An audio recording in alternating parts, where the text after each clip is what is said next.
Bismillahirrahmanirrahim. Assalamualaikum warahmatullahi wabarakatuh. Yang terhormat Bapak Kepala Sekolah SD 019 Moro, Bapak Adam SPD MNPD.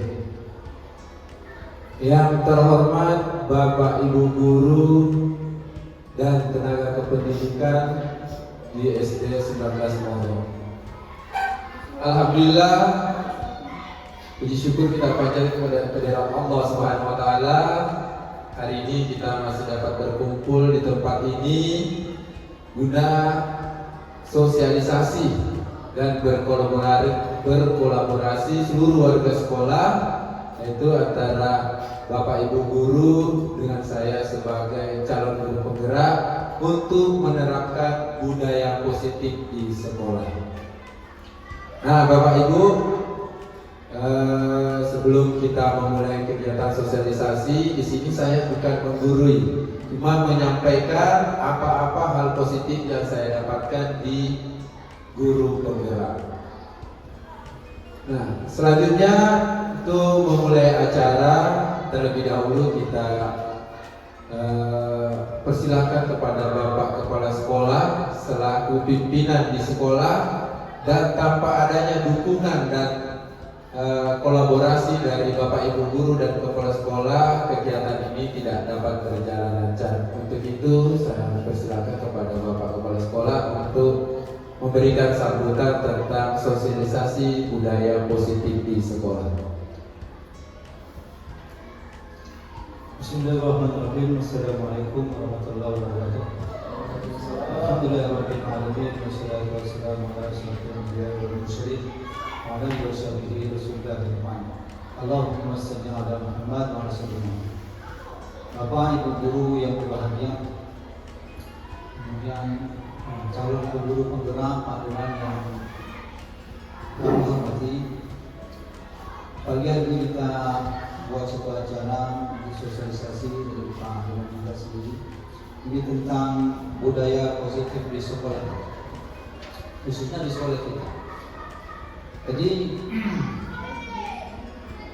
budaya yang ada di sekolah, sebelum ada budaya-budaya, kita perlu sedikit tahu bahwa apa itu pendidikan.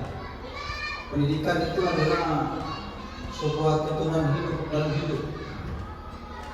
Bagi kita yang sudah melalui jenjang sekolah SD, SMP, SMA, dan kuliah, ini adalah sebuah tuntunan dalam hidup kita. Dan kemudian kita berada di sekolah dasar, ini tuntunan hidup bagi anak-anak kita. Bagaimana tumbuh kembang anak ini, tumbuh kembang yang baik, maka ditunjang dengan berbagai macam program. Apalagi Indonesia ini mencanangkan nanti 100 tahun Indonesia merdeka ini menjadi mencanangkan bahwasanya generasi yang datang adalah generasi emas. Jadi kalau menurut saya pribadi, generasi emas yang pertama itu iman, bertakwa kepada Allah SWT, Tuhan Yang Maha Esa. Kemudian yang kedua, dia ini giat menjalankan perintah Allah, meninggalkan larangan, beribadah.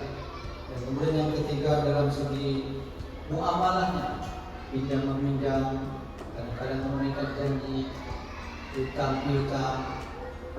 Ini muamalah, timbang menimbang. Kalau dia nanti bisa jadi pengusaha atau toke, atau seorang yang berdagang.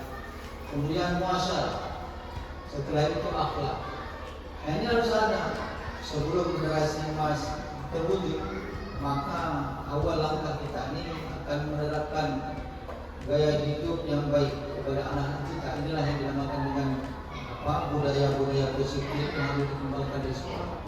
Sebagaimana di sekolah kita bermacam-macam budaya yang sudah kita buat, tujuannya untuk yang tadi 5. Bagaimana iman betul kepada Allah SWT, Tuhan Yang Maha Esa, bagaimana dia beribadah menurut agamanya, macam mana dia ini muamalah, masyarakat, akhlaknya bagus.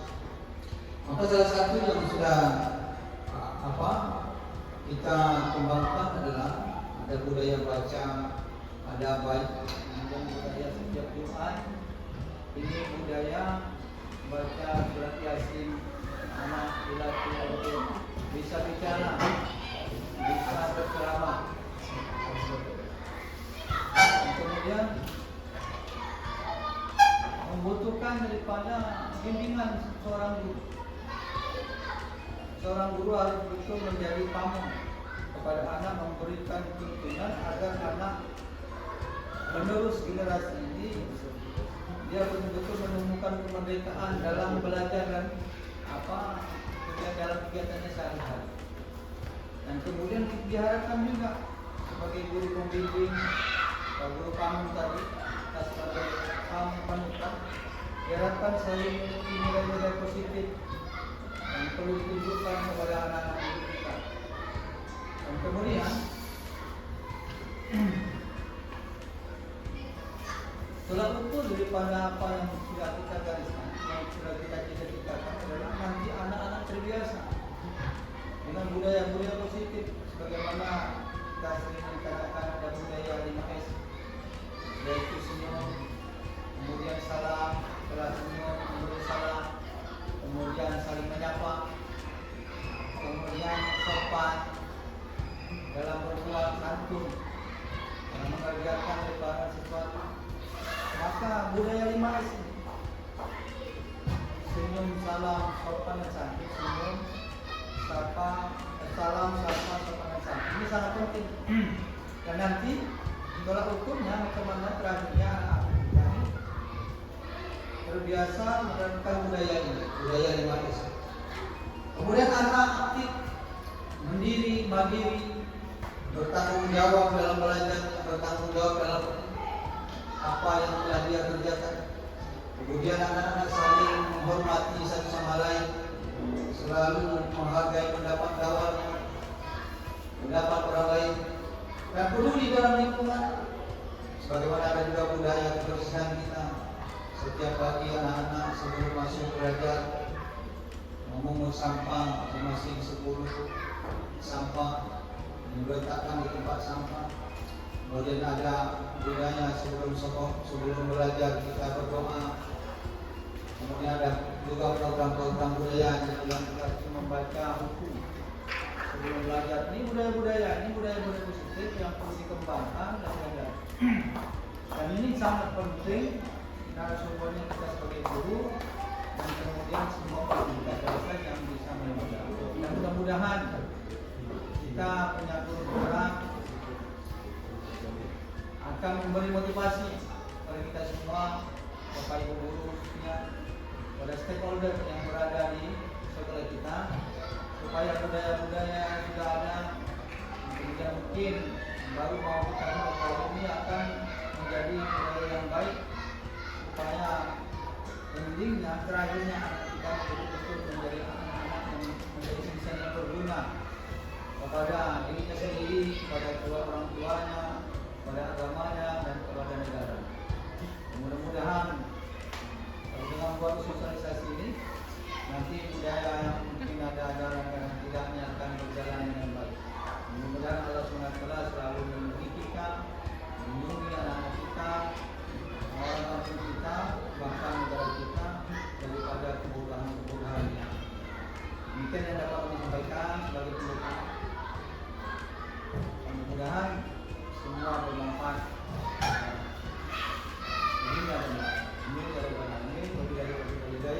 Assalamualaikum warahmatullahi wabarakatuh. Waalaikumsalam warahmatullahi wabarakatuh.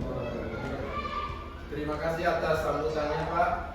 Selanjutnya untuk kelancaran kegiatan kami persilakan kepada Pak Sofyan untuk memimpin doa agar kegiatan ini kita mendapat berkah oleh Allah Subhanahu wa taala. Ini kami persilakan.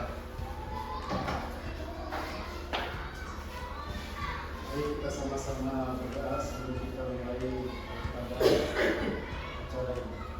Bismillahirrahmanirrahim.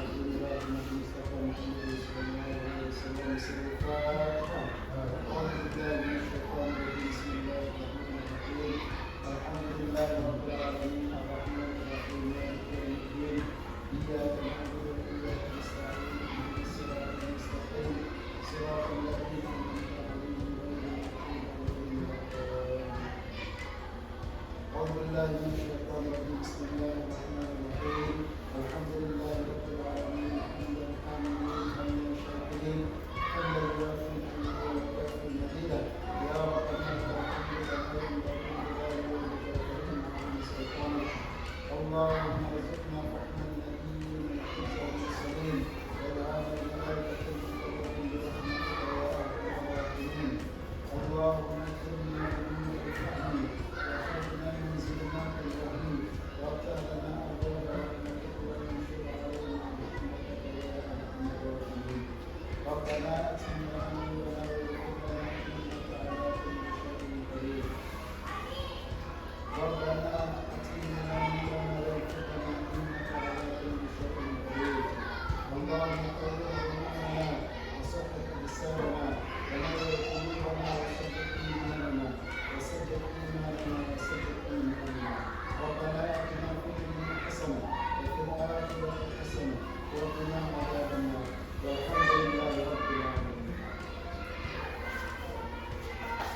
Terima kasih atas kunjungan doanya Pak Sofyan, semoga doa kita dijawab oleh Allah Subhanahu wa taala. Nah, selanjutnya saya akan mempresentasikan tentang budaya positif di sekolah. Baik Bapak Ibu, sebelum kita memulai presentasi kita ice breaking dulu ya. Mohon Bapak Ibu silakan berdiri dulu, kita ice breaking dulu sebelum memulai kegiatan ini.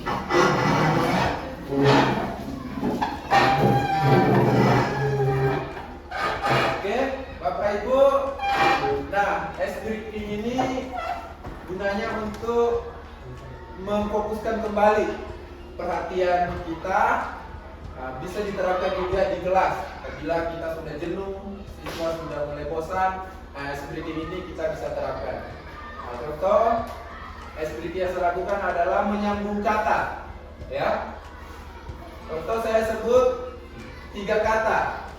Akhir katanya Bapak Ibu sambung juga 2 atau 3 kata, kemudian tunjuk temannya.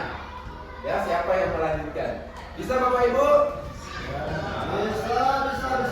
Kalau saya tegang kali lah, biasanya santai. Oke.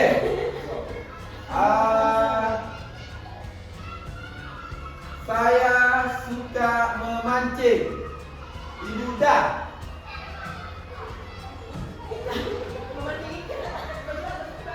Oke, kurang fokus ya. Nah, kita ya Bapak Ibu ini melatih fokus ya. Oke, lanjut barang. Jadi saya menyebut 2 kata atau 3 kata, nanti orang yang saya tuju akan melanjutkan kata tersebut. 2 atau 3 kata boleh. Ya.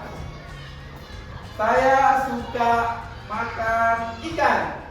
Ibu Zu. Suka makan ikan bakar. Oke. Lanjut 2 atau 3 kata. Saya suka makan ikan bakar makan saya sendiri. Nah, ikan, lanjut ikan. Ikan diki. Gitu. Ya, ulang ya. Saya pergi ke pasar. Air. Mau beli daging unta. Lanjut dari pasar. Kata terakhir ya. Lanjut dari kata terakhir. Kata terakhir. Iya, pasar daging atau pasar sayur. Oke, buat tadi Pak. Oke, saya ulang lagi. Oke Pak. Oke, lanjut. Pergi ke pasar membeli sayur di pasar. Pokoknya ya, siapa yang disebut terakhir namanya, nah itu melanjutkan kata terakhir. Oke ya. Saya punya anak banyak. Ibu Pahel.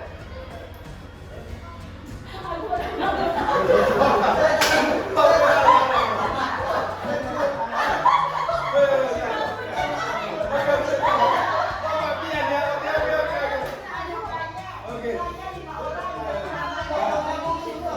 banyak sekali sawah saya punya uang. Lanjut, uang saya curi dari paman saya gitu. Oh, kata terakhirnya Ya, kata terakhirnya disambung. Oh, gitu ya.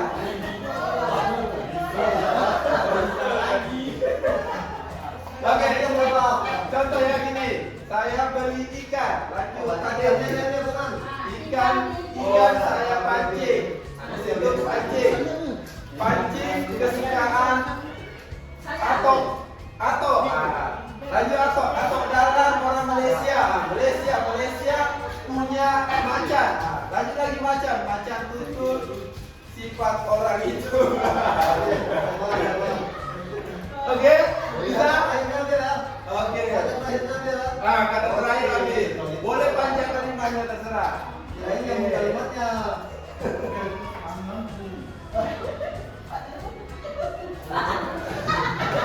Apa sama boleh kamu Pak? Biar Pak makan dulu. Bisa Pak.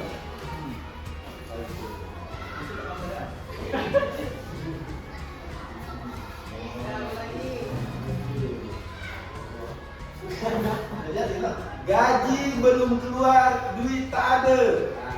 Pak Hen, Ada kue di meja musuh. Kue untuk dimakan kawan-kawan. tunjuk kawan. Kawan, terakhir kawan. Kawan-kawan. Kawan saya bernama Wasnora. Tunjuk siapa? Fabian. Fabian. Asnora sukanya nyuruh hidupkan motor sepeda motor. Sepeda motor, terakhir motor. Siapa tunjuk Pak? Tunjuk. Pegang motor pakai mogok. Pak Indra. Mogok motornya diantar di bengkel Pak Le. Le. Le jual ban harganya 200.000. 200.000 tunjuk siapa? 200.000 Pak. 200.000 Potong madu. beli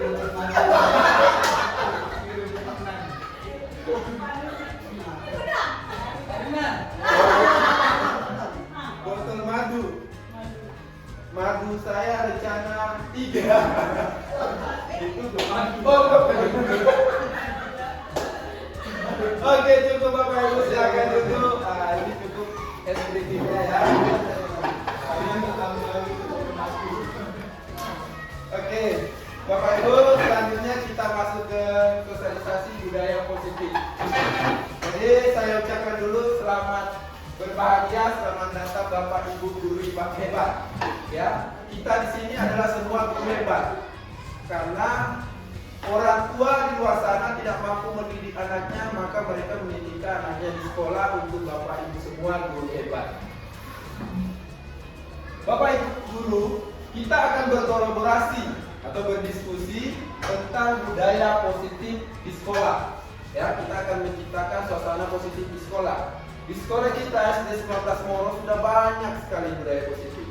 Di antaranya yasinan setiap hari Jumat, upacara bendera, tiket kelas, anak-anak gotong royong, dan budaya-budaya gotong royong di lingkungan Desa Kebang sangat luar biasa. Ya, pengalaman saya Bapak Ibu, saya baru pertama kali melihat gotong royong di acara nikahan itu bapak-bapak yang cuci piring. Nah, baru pertama kali saya lihat ini budaya gotong royong yang luar biasa. Di tempat saya tidak ada, jarang yang bapak-bapak cuci piring, paling angkat-angkat kayu buat tenda pernikahan.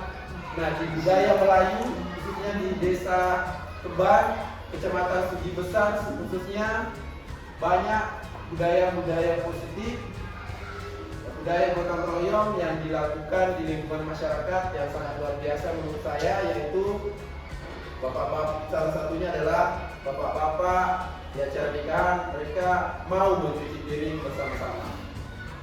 Oke, selanjutnya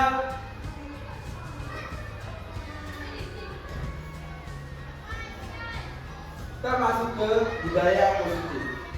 Konsep utama budaya positif adalah perubahan paradigma belajar, disiplin positif, kebutuhan dasar manusia, motivasi perilaku manusia, posisi kontrol restitusi, keyakinan kelas, dan segitiga restitusi.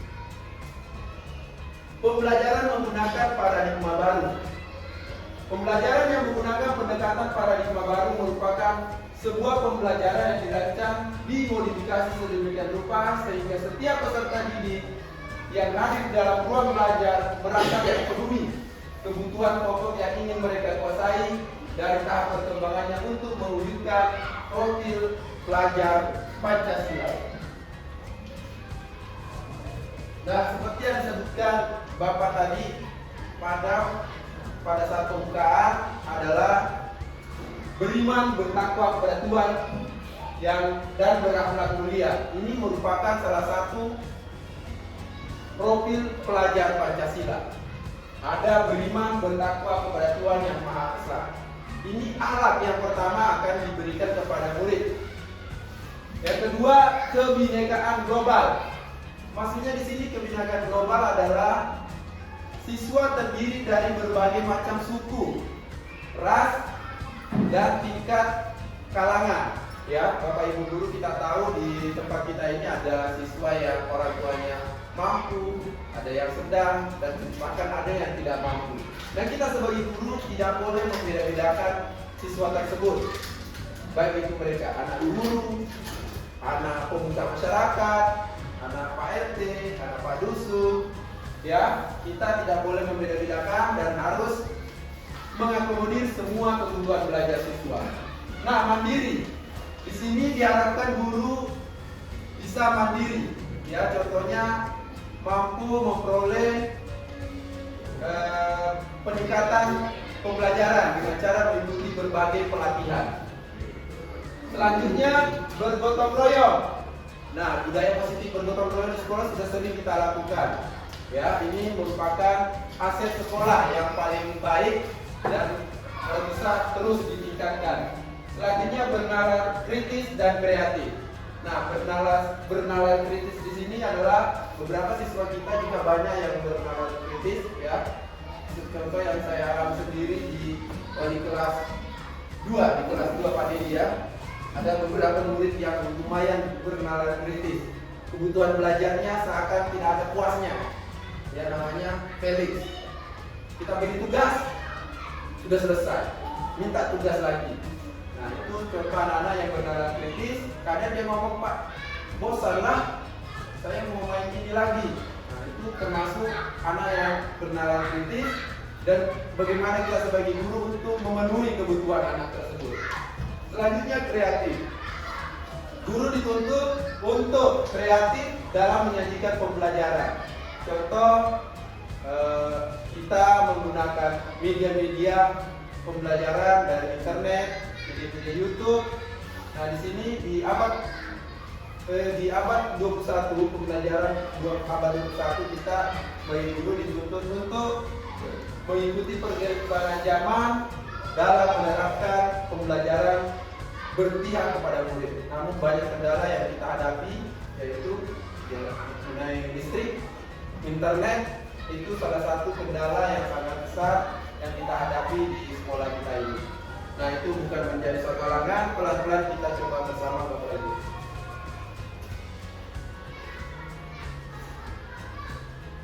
Selanjutnya, kebutuhan dasar manusia. Kebutuhan dasar manusia terdiri dari 5 titik fokusnya. Ini kita asumsikan ke murid. Bertahan hidup, kasih sayang dan rasa diterima, penguasaan, kebebasan dan kesenangan. Nah, murid-murid kita di sini banyak bertingkah berdasarkan 5 kebutuhan dasar ini. Nanti kita contohkan pada contoh kasus.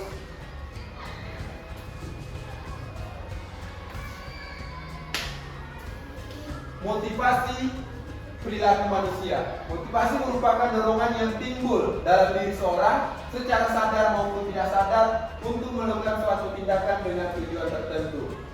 Nah, ada 3 di sini.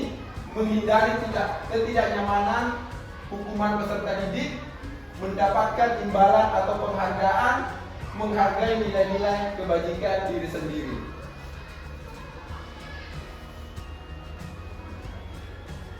Konsep disiplin dengan identitas gagal.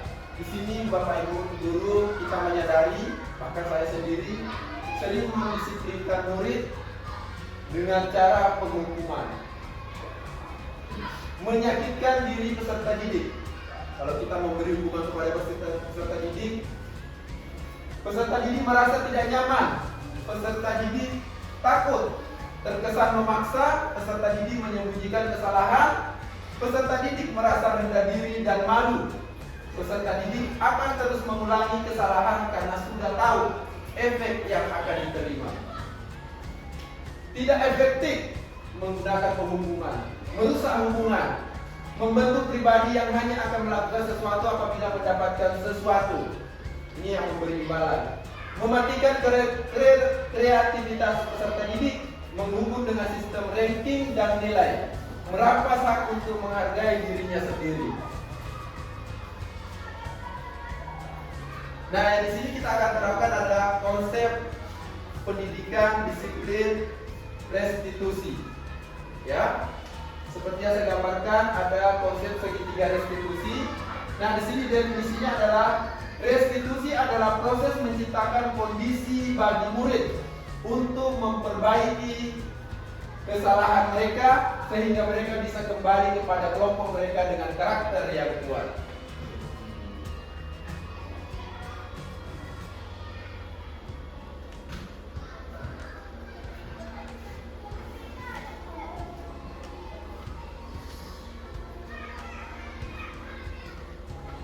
Nah, di sini ada 5 posisi kontrol guru. Ini yang sangat penting nih dan sering kita lakukan di sekolah.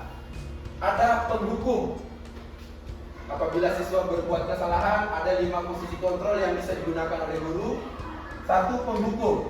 Contoh, pertanyaan pemantiknya. Kamu sudah melanggar peraturan sekolah dengan tidak memakai kaos kaki yang sesuai dengan aturan sekolah. Bila anak memakai kaos kaki yang belang-belang, ada merah, ada biru.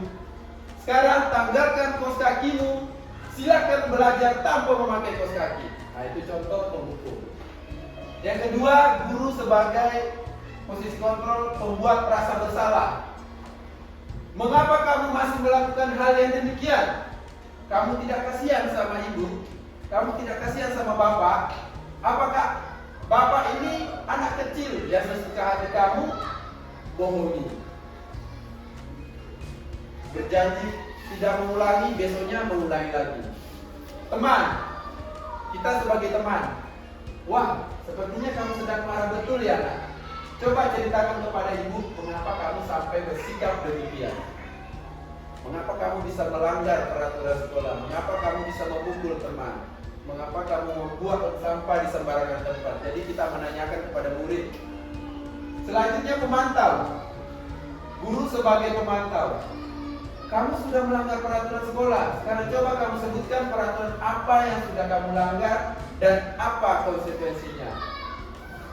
5. Manajer. Apakah kamu tahu kesalahan yang sudah kamu perbuat nak? Kira-kira bagaimana kamu akan memperbaiki kesalahan yang sudah diperbuat?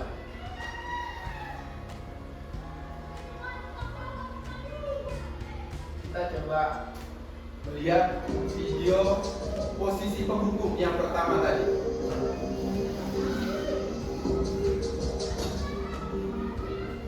Ada 5 posisi kontrol penghukum. Narin,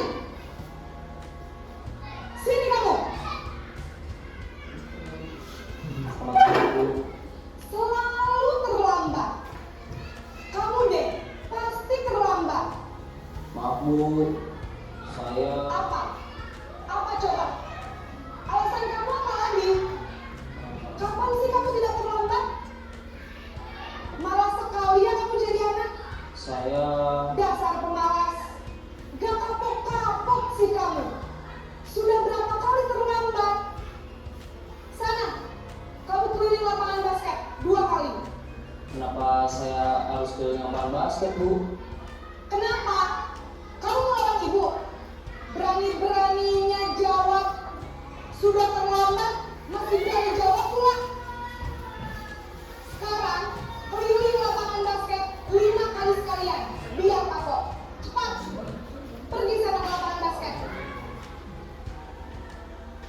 Posisi penghukum biasanya Ini adalah berbicara posisi dengan nada penghukum. tinggi, menghardik, menunjuk-nunjuk, menyakiti, dan menyindir.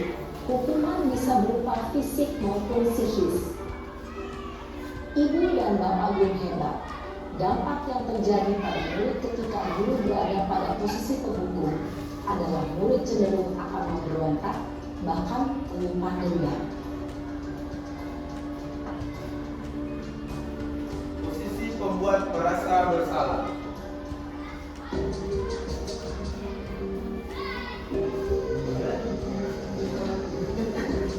Cara menghukumnya apa? Cara kontrolnya ada 5. Ini yang Naren,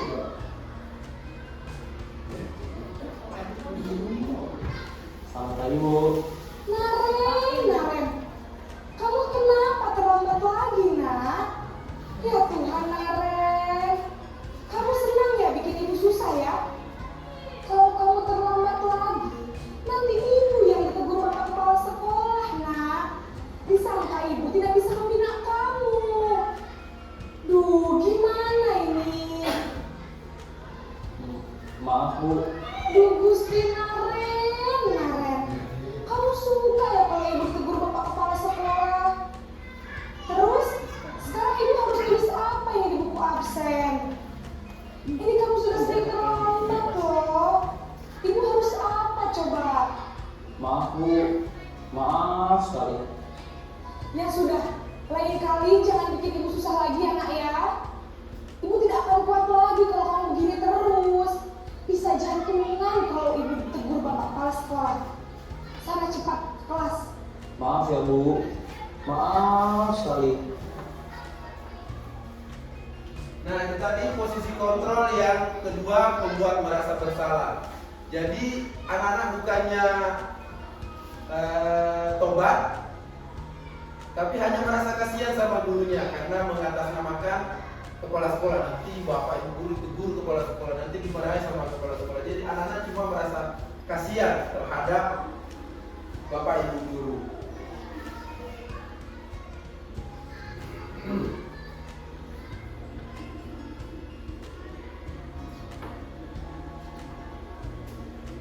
Selanjutnya posisi teman.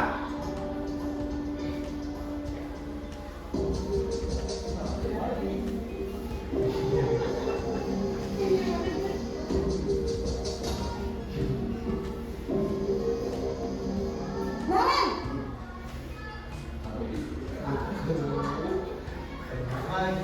Selamat pagi Bu. wah sudah jam berapa ini nak? Terlambat lagi ya sayang. Iya Bu. Habis ibu saya lupa bangunkan saya Bu. Kamu malah menyalahkan ibu kamu. Kamu bukannya anak yang larinya paling kencang. Kok terlambat sih? Iya Bu. Saya memang terlambat bangun tadi. Jadi biarpun saya lari kencang, tetap gak kekejar Bu. Ya sudah sana. Nanti lain kali larinya lebih kencang lagi ya. Biar gak terlambat lagi. Bikin seneng ibu. Demi ibu. Bisa kan? Bisa Bu. Ya sudah sana masuk kelas. Ibu beresin urusan absen kamu. Kamu ini ada-ada saja. Dalam posisi teman, guru, identitas tuh murid bisa berperilaku. Posisi pemantau atau monitor.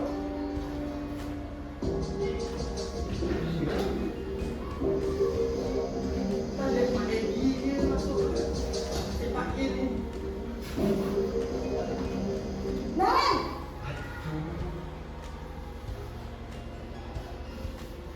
Selamat pagi Bu. Naren, apa peraturan sekolah kita tentang jam berapa kita harus masuk sekolahnya? Kita harus di sekolah jam 7 Bu. Iya betul, sekarang sudah jam 7.20. Naren sudah tahu konsekuensinya jika terlambat hadir. Paham Bu.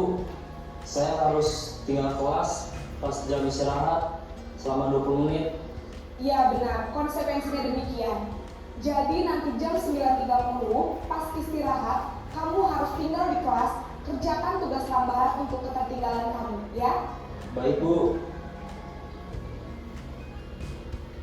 Posisi pemantau mengandalkan penghitungan atau data untuk mengontrol murid. Nah, di sini posisi pemantau kita menanyakan kepada siswa kesepakatan kelas mana yang sudah dilanggar. Contoh kalau kita sudah buat kesepakatan kelas yang kemarin kita sudah buat, nah kita tinggal menanyakan kepada anak. Apabila dia membuang sampah sembarangan, posisi kontrol mana yang dia langgar. Nanti anak akan langsung mengingat, oh saya salah di sini Bu, melanggar kesepakatan ini. Selanjutnya posisi manajerial. Yang terakhir. Bahasa tubuh dan ekspresi wajah yang datar dan cenderung formal.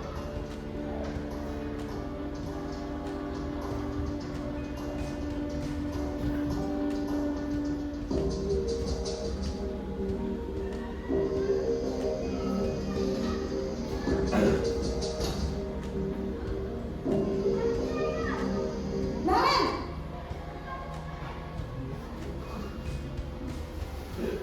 Selamat pagi Bu. selamat pagi Naren. Maaf Bu, saya terlambat. Iya, sekolah masuknya jam 7, sekarang sudah jam 7.20. Jadi sekarang bagaimana ini Naren?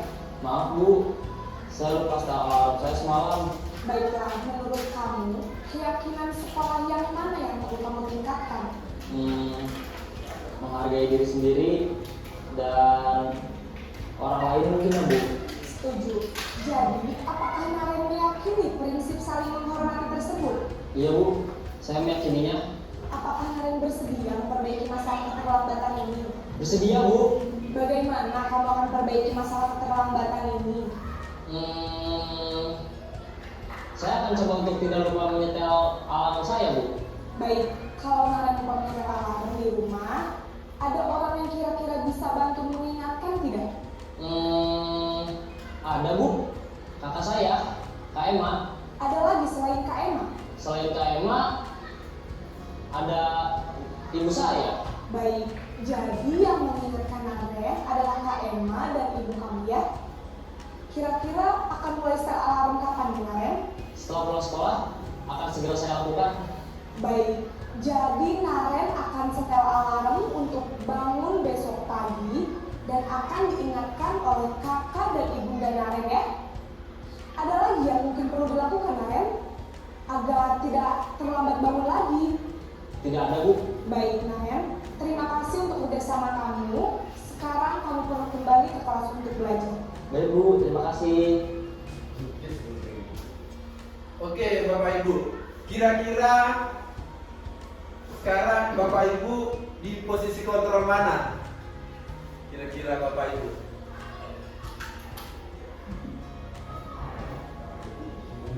Ada tanggapan?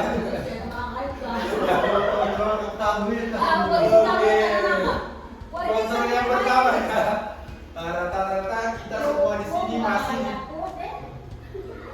kira kita pertama kita masih di posisi kontrol penghukum ya. Saya juga seperti itu Bapak Ibu.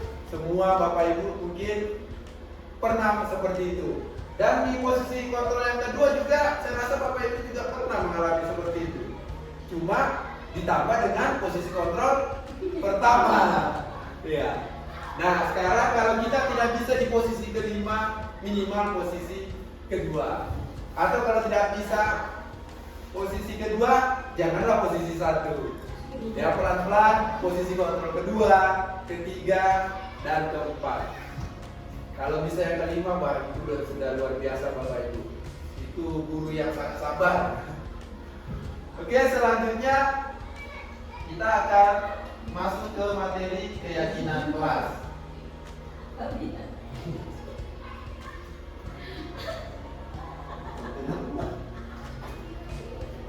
Keyakinan kelas. Mengapa dinamakan keyakinan kelas? Mengapa tidak dinamakan peraturan kelas saja? Keyakinan kelas dibentuk oleh guru bersama peserta didik dan dalam keadaan sadar tanpa paksaan ataupun tekanan oleh pihak manapun. Sedangkan peraturan kelas dibuat oleh guru. Jadi berdasarkan kemauan guru. Kalau keyakinan kelas berdasarkan kesepakatan antara guru dengan murid.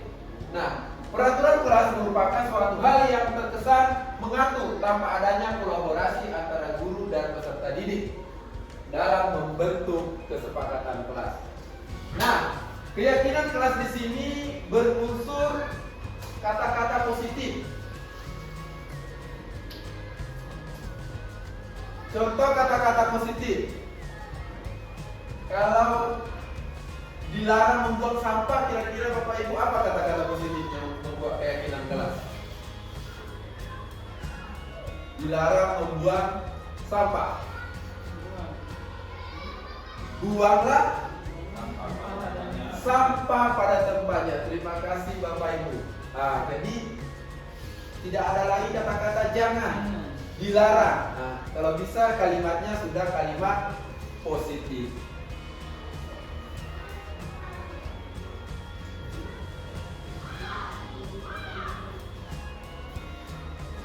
Nah, ini tadi bagaimana pembentukan keyakinan kelas. Lebih bersifat abstrak daripada peraturan kelas. Berupa pernyataan yang bersifat universal, global. Contoh, setiap hari menyapu kelas, setiap hari menyusun kursi. Nah, kalimatnya yang universal adalah melaksanakan piket kelas. Jadi sudah mencakup semua di situ, menyapu dalam kelas, membersihkan kelas, menghapus tinta di papan tulis atau membersihkan papan tulis. Dibuat dalam bentuk positif. Ini tadi poinnya adalah dibuat dalam bentuk kata atau kalimat positif. Dibuat dalam keadaan sadar tanpa maksa. Kita harus sadar semua Bapak Ibu. Sedikit tapi mudah untuk diingat dan diterapkan sesuai dengan kondisi kelas dan keadaan sekolah. Semua warga kelas dilibatkan saat menyusun keyakinan kelas. Oke Bapak Ibu, presentasinya sudah selesai. Saya perlihatkan dulu satu video keyakinan kelas.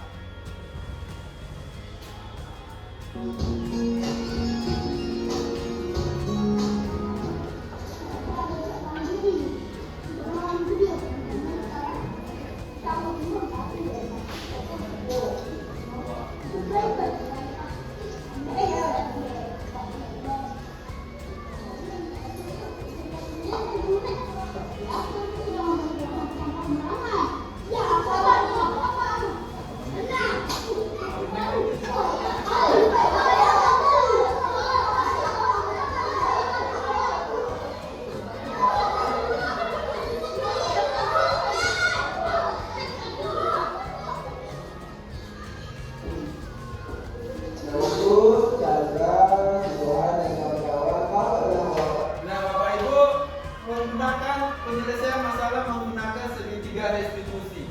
Dan yang pertama kita adalah menstabilkan identitas. Ya, kita tanya dulu kepada Subhan. Kenapa Subhan menendang atau memukul Pari? Pasti ada alasannya. Pari memukul, kenapa Subhan memukul Pari? Jadi kita pemantiknya pertama adalah menstabilkan identitas. Kita tidak langsung memukul Subhan atau menjewer telinganya. Kita tanya dulu Subhan, kenapa kamu memukul Pari? Ya. Setelah divalidasi atau menstabilkan identitas, menanyakan, ternyata si Chandra atau Pari ini membuang sampah sembarangan. Itulah alasan Subhan memukul Pari. Oke, lanjut.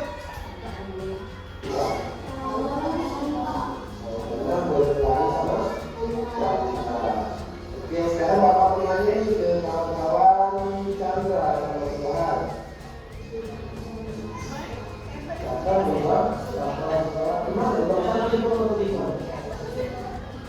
Nah, di sini validasi tindakan kesalahan, tindakan yang salah. Yang kedua, kan ada segitiga restitusi. Yang pertama menanyakan identitas, yang kedua validasi tindakan yang salah. Kita tanya ke Chandra, si Pari, kenapa Pari sampai berkelahi atau sampai dipukul sama Subhan? Chandra mengakui perbuatannya bahwa dia membuang sampah sembarangan. Nah, setelah ditanya, Chandra membuang sampah ini karena lagi asyik ngobrol sama temannya sehingga dia tak sadar membuang sampah sembarangan. Nah, ini tindakan yang salah. Cuma di sini Subhan dia memukul atau menegur Chandra secara langsung spontan karena dia merasa bertanggung jawab atau memiliki sekolah ini, ya. Tapi caranya yang salah adalah memukul si Chandra. Selanjutnya setelah menanyakan keyakinan validasi tindakan kesalahan, selanjutnya kita menanyakan keyakinan.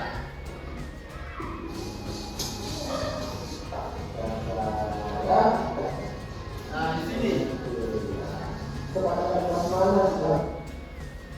Di sini kita menanyakan keyakinan kepada Subhan dan Chandra. Ya. Bagaimana cara Subhan memperbaiki kesalahan terhadap Chandra. Nah, Chandra atau Pak ini kena pukul sama Subhan. Nah, saya tanya ke Subhan, gimana kamu memperbaiki kesalahan? Meminta maaf. Apakah dengan cukup meminta maaf? Saya akan mengobati lukanya, Pak. Nah, kamu silakan cek dulu keadaan Chandra, apakah ada luka, ada tidak. Kalau ada luka, bawa ke rumah sakit atau puskesmas. Artinya di sini ada rasa tanggung jawab setelah membuat kesalahan dan berjanji tidak akan mengulangi lagi. Nah, inilah fungsi dari segitiga restitusi. Memang agak ribet melaksanakan Bapak Ibu, karena kita sebagai guru harus serba sabar. Nah,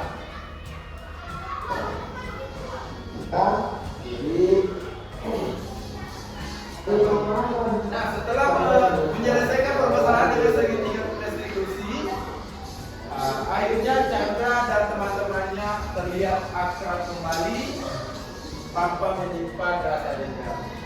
Nah, di kasus yang kedua, siswa yang terlambat masuk ke sekolah.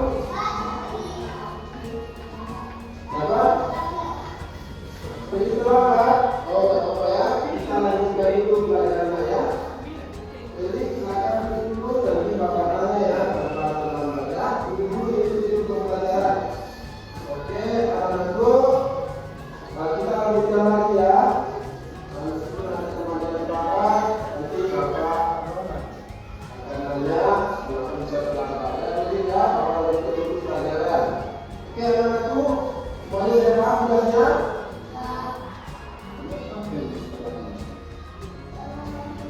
Semuanya sudah paham tugasnya? Oke.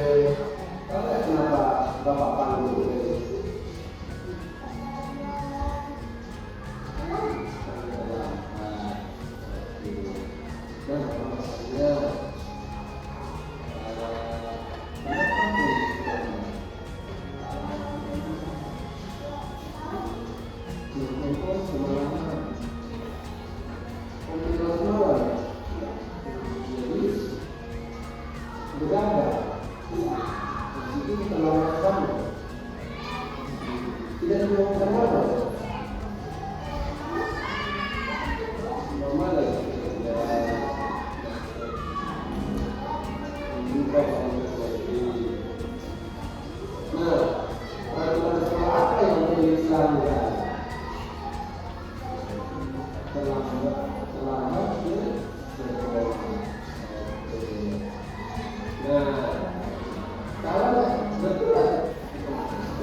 Oke, di akhir kegiatan adalah menstabilkan.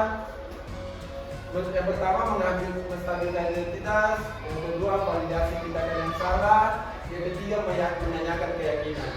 Nah, di sini Felix terlambat gara-gara suka main handphone tengah malam. Nah, apa yang akan menjawab Felix terhadap kesalahannya, yaitu dia akan menyetel alarm dan mengingatkan ke ibunya tujuannya untuk membantu membangunkan pagi-pagi. Nah, di situ adalah tindakan atau tanggung jawab yang dilakukan Felix terhadap kesalahan yang dilakukan. Jadi tidak hanya sekedar memberi hukuman dia terlambat sekolah, namun ada solusi yang diberikan. Oke Bapak Ibu, tanpa terasa sudah selesai sesi persentase yang saya lakukan. Nah, sebelum kita akhir kegiatan, Bapak Ibu silakan bertanya tentang budaya positif di sekolah.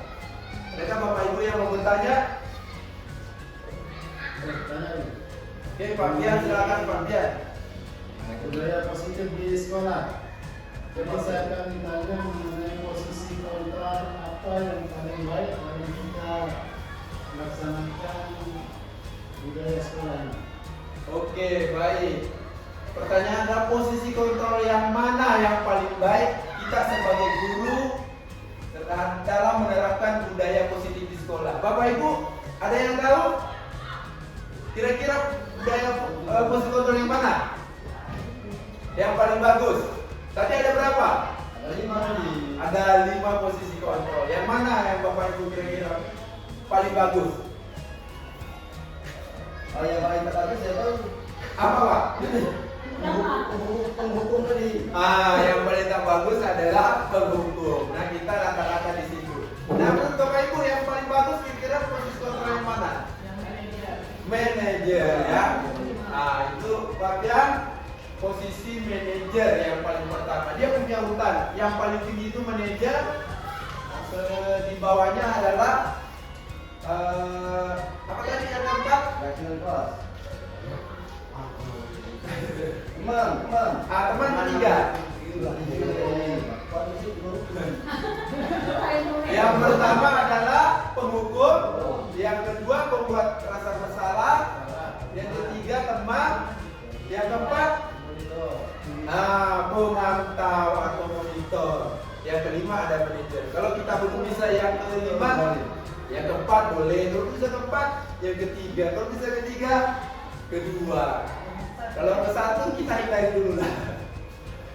Oke, selanjutnya ada lagi yang mau bertanya Bapak Ibu? Ada yang mau bertanya? Bagaimana cara menciptakan budaya positif di kelas? Oke, pertanyaan sangat bagus. Cara menciptakan budaya positif di kelas. Jadi bukan di sekolah lagi ya, di kelas khususnya. Ada yang tahu Bapak Ibu cara menciptakan budaya positif di kelas? Bapak Ibu?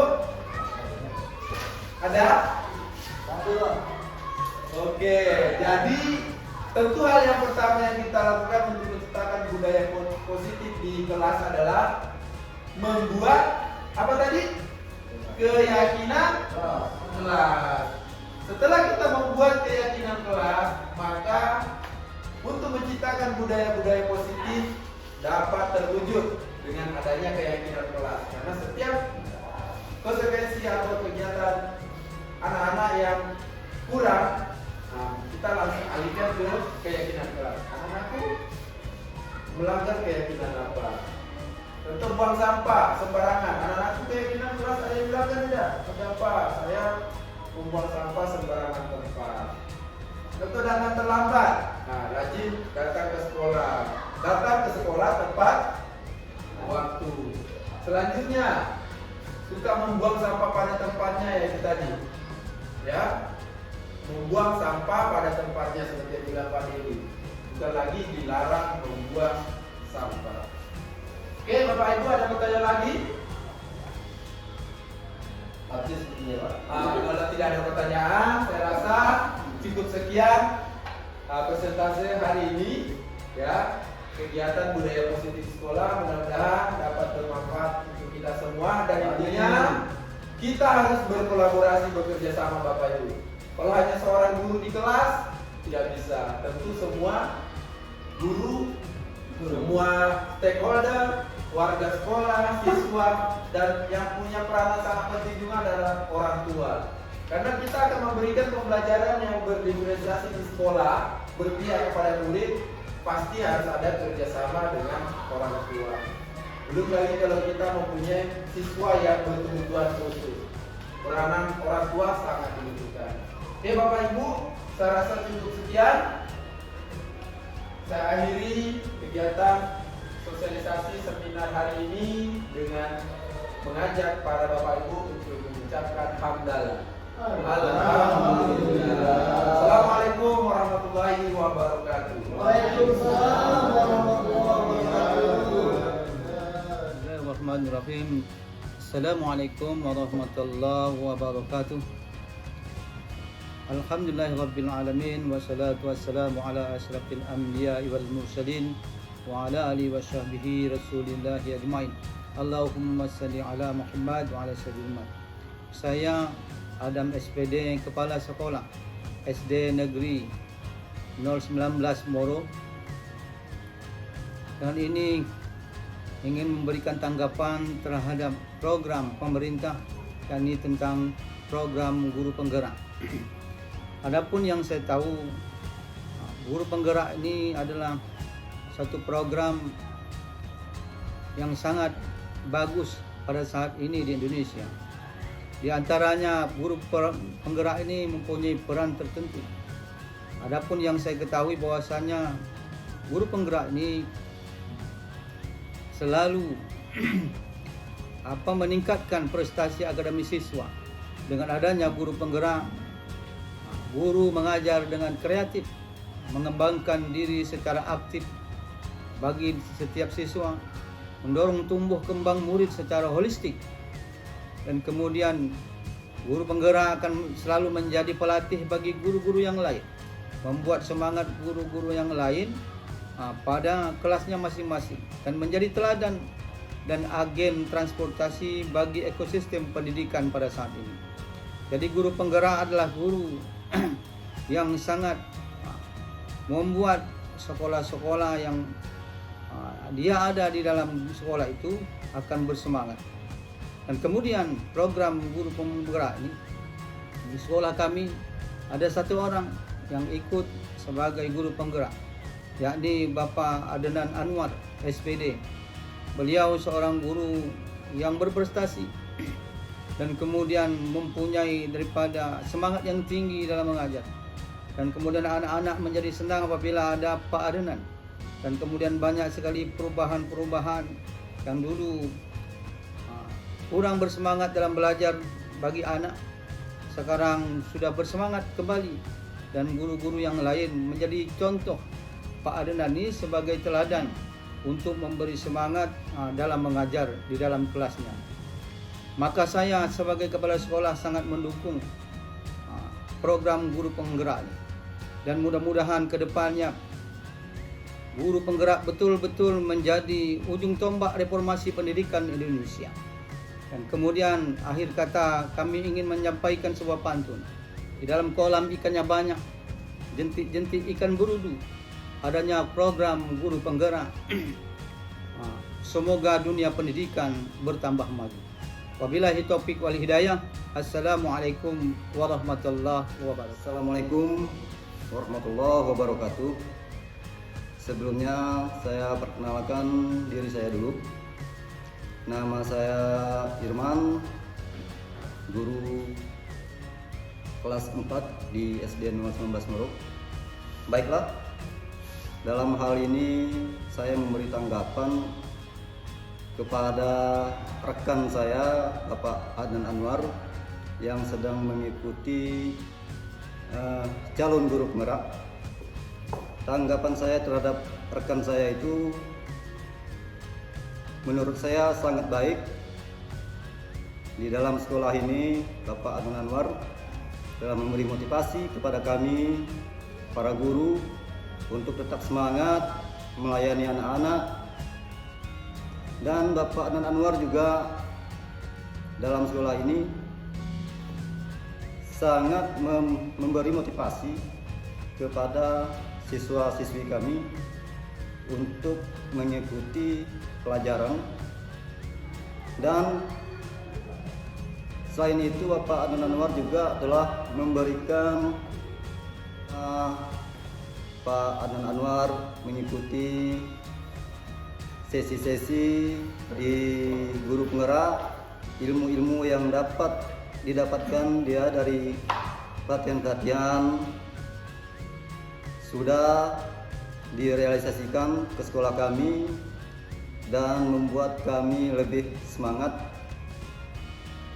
Itulah bagusnya tadi Bapak Adnan Anwar sangat serius dalam mengikuti pelajaran-pelajaran di guru penggerak, dan ilmu-ilmunya juga bermanfaat selain untuk beliau, untuk kami para guru, juga untuk para siswa-siswi kami. Hal nyata di dalam sekolah ini, yakni membuat sudut baca dalam setiap kelas dan